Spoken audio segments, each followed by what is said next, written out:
Max here at NDE. Welcome to the monthly District Advisor update call. Like we usually do, go ahead, put in the chat window where you're from.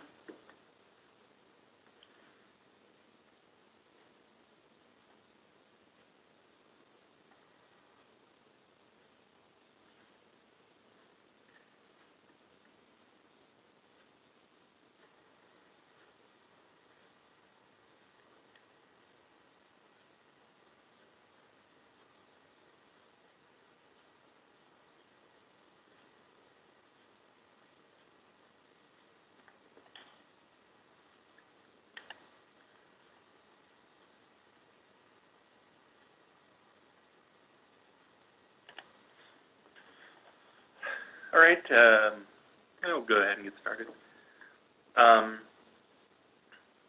Just to follow up again, I had this mentioned last month. The year-end snapshot was taken. All of our year-end data updates are finished. So most of the reports in the Advisor Validation website now have a year-end locked reporting window, where you can see the finalized data. Generally, that's the data that NDE will use, except for any data that is going to be part of the follow-up collection. The follow-up data that we'll be collecting in October this year will really end up being your final 18-19 data. Some data is not part of that follow-up collection, though, such as attendance data, for example, is basically finalized now. Follow-up collection, that collection happens the same time as our fall collection, so they're both due October 31st. Generally, you may be publishing both 18-19 and 19-20 data at the same time. Just want to put a note about accreditation. I know they've been contacting a good number of districts. They're looking at instructional unit totals that are based on your courses that are submitted for Rule 10. We're only counting the courses if they have at least one student enrolled, and they also have to have a teacher tied to them. So if you have any of those, if you see in any of your course reports in Advisor Validation, it says no teacher reported, then that's not one that we are officially counting yet. Like we've talked about before, though, course data is still part of the follow-up collection, since we're having so many issues collecting it. But for the purposes of instructional units, it's preferred that you update your courses in Advisor if you can. Technically, it's not strictly required. Really, accreditation just needs some type of documentation about what courses were actually offered at your district. And so if you can't update it in Advisor, that's technically sufficient. They just need something that shows, such and such course was actually offered and has students taking it. Somebody can't get it. So the 19-20 calendar, again, that's been out there. Just a reminder, that is on our Advisor Resources website. Advisor Validation, we had a couple fixes went out. There were, I know, some changes to the enrollment lookup for retired IDs. Nothing major.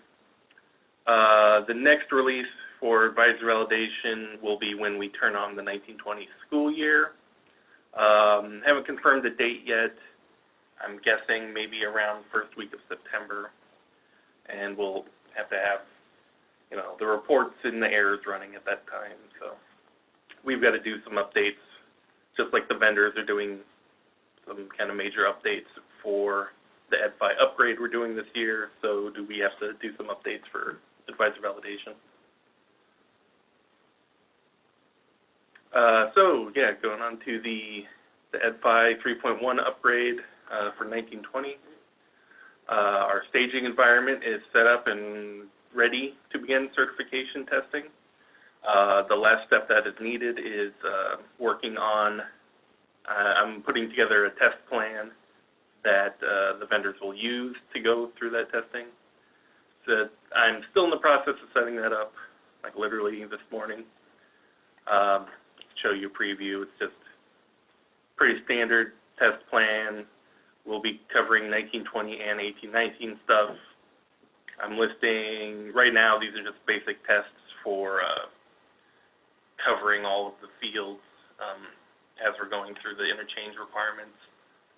Some tests are, I separate out the CRDC test just to make clear what is separate there. So I'm hoping maybe by the end of today I will be able to post that, and I'll let all the vendors know by email. So now we are ready to post the production API at any time for 1920. Since no one's certified to use it yet, it doesn't really matter when we post that. But I will be putting it out there probably in the next couple of weeks. I think I confirmed while doing the staging setup that it doesn't actually create any downtime for the 1819 API, so no worries there. We're still working on the data elements document for 1920. Probably around the end of this month, we would have that ready. That will be posted again on the Advisor Resources website.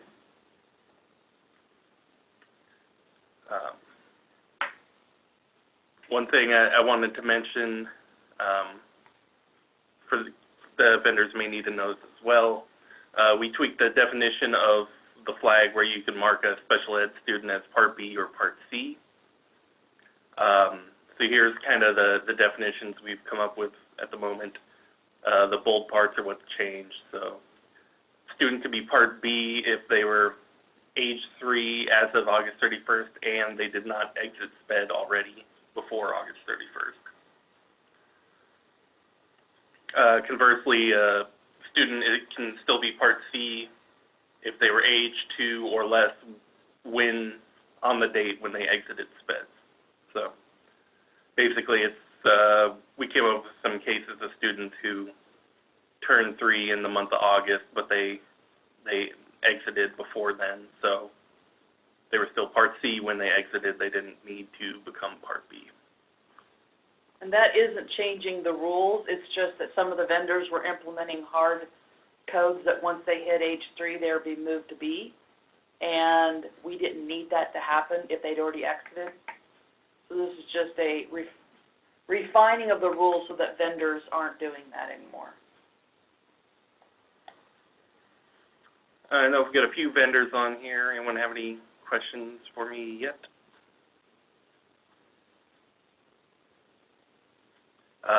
You can unmute yourself if you want to say something, by the way, or else put it into chat.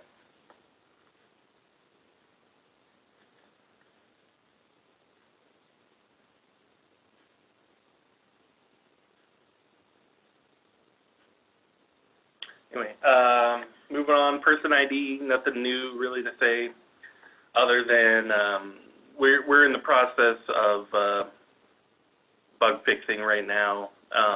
I had hoped we'd be deploying person ID originally around this time, but it's more important that we get all the bugs fixed, so we're pushing that back maybe later this month, early September. I don't have an exact date for you yet. We'll be sure to post the documentation ahead of time when we're ready to go, and we'll be notifying people through the bulletin, I'm sure. Keep using Unique ID like normal for now. We do encourage you to, get as many students synchronized as possible in Unique ID. That way you don't have any surprises like with student names when we make the switch. from what I understand, the new system will be a little bit easier to do this. You can download a file of all your students from your SIS and just upload the entirety of them to the new person ID system. And generally, if your students already have IDs attached to them, all those students will just kind of be processed automatically. Person ID will pick up any name changes and just process that. Yeah, Philip was asking about the document. We haven't posted the documentation for it yet, but we will with some time before we actually do the deployment. Generally, it's going to be very similar to the Unique ID system, and it will also support using Unique ID file formats as well.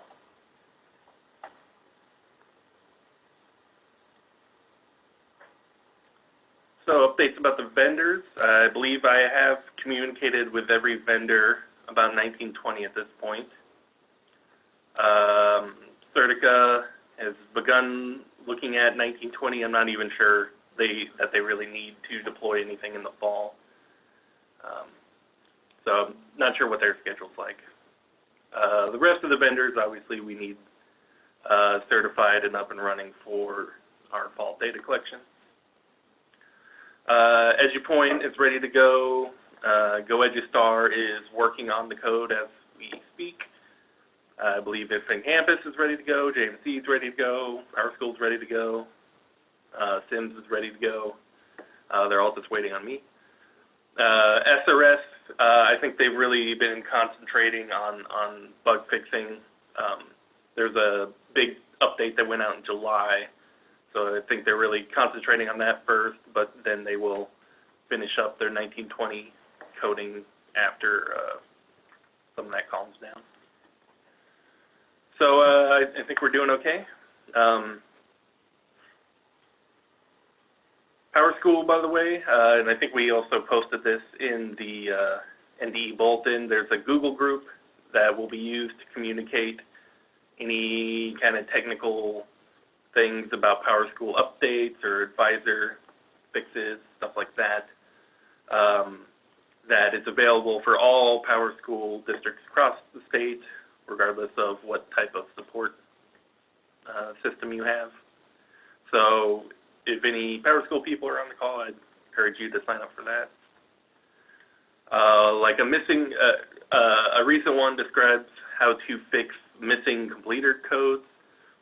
Depending on how you did your rollover, it might have removed Max, some of your 1819 completers. Yeah, Amy? I will fill in the blanks here. So PowerSchool owes us a fix. So anybody who goes to republish their 1819 district or information, their enrollment codes, their senior enrollment codes will get lost. What they're doing is they're putting, when you run the end of year, it puts the day after the term as the exit date. It changes that for all your students. And so that affects the seniors. So then we have to go into the re-enrollments table or go into their 1819 transfer record, and you would need to change their end date to something that's within your years and terms, like the end of May is what I think I recommended in there. So we will be working with PowerSchool to figure out how they can fix this, because this is a global issue. Okay. So you don't have to do those steps that you posted on there necessarily? Well, if only if you have the error, and I would wait. Yes, we're going to see if PowerSchool can get us a fix prior to that October date. So I guess I would encourage districts at this point just to hang tight. Okay. Thank you. Cheryl mentioned Infinite Campus has a Google group. I'm assuming since Infinite Campus all has the same team for support, that probably everyone's already in that group. But if you're campus and you're not in the group, go ahead and join.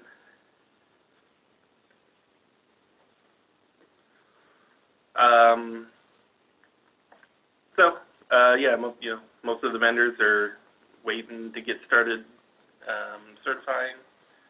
I kind of always expected we wouldn't really be expecting any districts to be sending data until September anyway, so we're more or less on schedule. That's all I had. Next meeting, September 11th. Does anyone have any questions, anything they want to bring up? I have a couple questions. All right, go ahead. We already fixed our seniors, so that'll be okay if Power School does something. Oh, yeah, if you've already fixed your data, I think that's probably fine. Yep, And- that will trump probably anything that Power School does. I hope so, because it was kind of a hard fix. Yes. And do we have any estimated date? Like, we are not to turn on 1920 until you tell us to. Is that correct? Right. The state release that would have the new profile that you'll have to add has not been put out yet. So we are currently, this week, we are scheduled to do some testing, and there is perhaps a release that will go out, that will have that profile ready at the end of August. And then you'll have to set up that profile, and there'll be some instructions that go out along with, for those of you who aren't part of a consortium, I've set up some time aside for webinars, and all of that to take place after Labor Day. Perfect. And thank you for the Google group. That really will be helpful, I think. Perfect. Thank you, Jean. Appreciate the feedback. Yeah, the same thing would also apply to Infinite Campus, where I believe districts set up their connection. Obviously, you don't want to set up anything until CIC tells you that the Infinite Campus update is ready to go for 1920.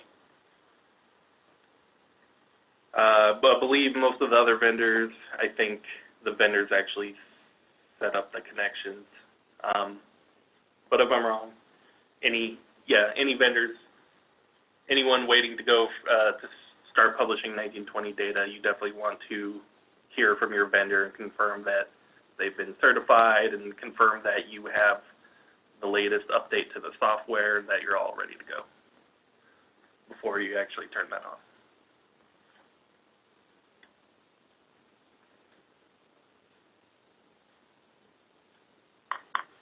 Anyone else? Max, this is Michelle at CIC. Hey, you said that you're not turning on 1920 yet either, right? I haven't yet, Okay. technically. Yeah. When do you think that will be? It should happen before anyone finishes certification, I'm imagining. So Okay. it could be next. All right. Okay, no worries. Just curious. Thank you.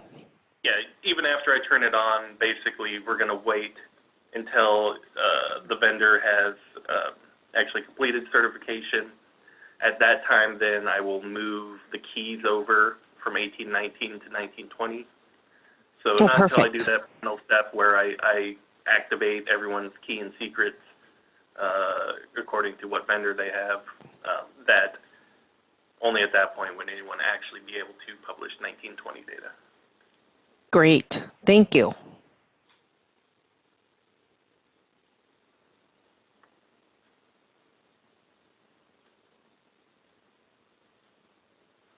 And if you try to do it before then, you'll just get an authentication error that says your key and secret's not recognized. So, I'm not worried about that from my end anyway. All right, anyone else?